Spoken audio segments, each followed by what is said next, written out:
Alright, hello everybody, and welcome to another video today. My name is Chris, and today we do have some breaking news about the Lord & Taylor, rather the former Lord & Taylor store that was located in Manhasset, New York, that opened in the year of 1941.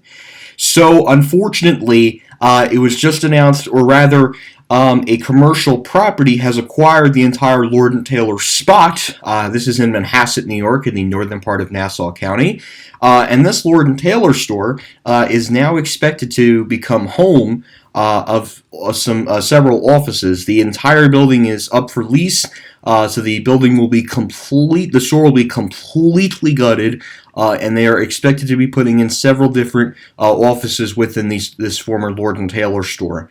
Now, as for the escalators, they will most likely be ripped out. The only remaining surviving elevator that was from Lord & Taylor will most likely be in the main entrance of the store. Just given that elevator is slightly newer, I could see the real estate company holding on to that elevator and possibly installing some new elevators throughout the building. But as for those main elevators that were the Burlington Cones, those are going to be completely gone, unfortunately. So the whole spot is expected to become an office building. There will not be a single part left. The only part left that will somewhat resemble the former Lord & Taylor store will be this main entrance on the lower level of the store. And it's a shame too, because they poured a lot of money into this store. This was one of their best locations for Lord & Taylor.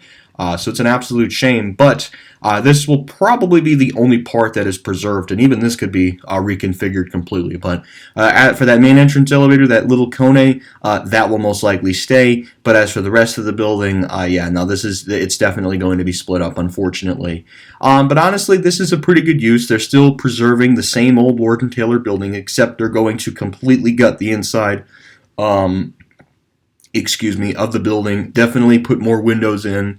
And they're going to put in a bunch of offices. It sounds like, too, there might possibly be a new restaurant, but I think it's just going to be a whole bunch of new offices within this Lord & Taylor spot. So the good news is the building is being preserved, which is, a good thing, of course. At least it's not being knocked down, meeting the fate of, Westfield and Bala Cynwyd. So it's good to see that this building is going to be used again and for a different purpose. And the existing structure gets to stay up too, which is pretty cool. So we'll take a quick look too at the offices for rent, and it's basically just going to be a bunch of windows surrounding the building. There's going to be windows being added, a central atrium for skylights, installation of spacious internal staircases and circulation, the new HVAC system, and with about 570 parking spaces. So that is the fate of Lord & Taylor in Manhasset. It's going to be an office building, basically. It'll be interesting to see when it's done. I definitely won't be going to it because, I don't live on Long Island. I live in New Jersey. But this will be a really interesting use for this former Lord & Taylor store when the building is done, of course. So, anyways, guys, I hope you enjoyed this video. Thank you guys so much for watching, and I will be putting the link in the video description below for you guys to take a look at what is going at the office of at what the former Lord & Taylor store is going to look like once it is complete. So anyways, guys, thank you again for watching this video. Hope you enjoyed this video, and that will be it.